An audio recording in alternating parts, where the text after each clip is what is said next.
Til máls tekur hv. 4. þingmaður Suðvesturkjördæmis, Guðmundur Andri Thorsson, og talar af hálfu Samfylkingarinnar.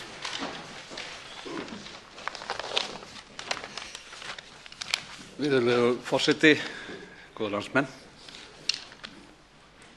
Við erum ofurseld dyntum og lögmálum náttúrunnar hér á landi og við höfum lært að laga okkur að þeim.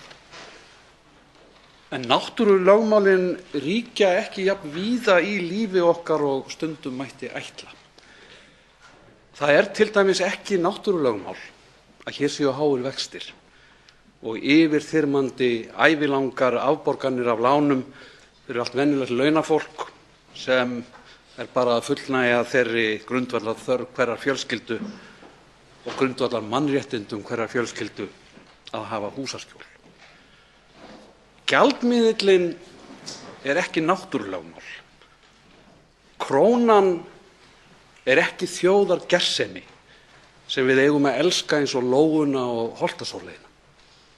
Heldur ákveðið fyrirkomulag á skiptingu verðmæta í samfélaginu sem hentar þeim ríku og voldugu, sérhagsmunum, en bitnar á öllum almenningi í formi vaxta, okurs og verðtryggingar, að ekki sé talað þær stórfelldu kjaraskerðingar sem við kennum við gengisfellingar.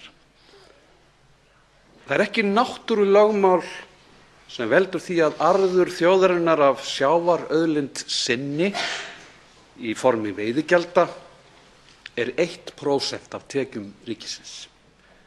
Það ákvörðun stjórnmálamanna að hafa þetta svona vegna þess að það hentar voldugum öflum.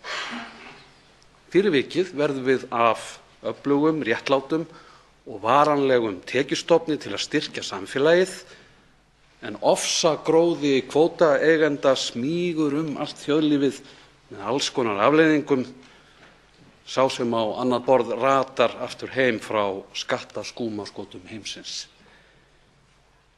Það ekki náttúrulögmál að valdakarlar geti beitt ofbeldi og áreitni og treysta á ósýnileg bandalög og bræðralög til að hylma yfir, fela slóðir, eyða gögnum, hvítþvo æru.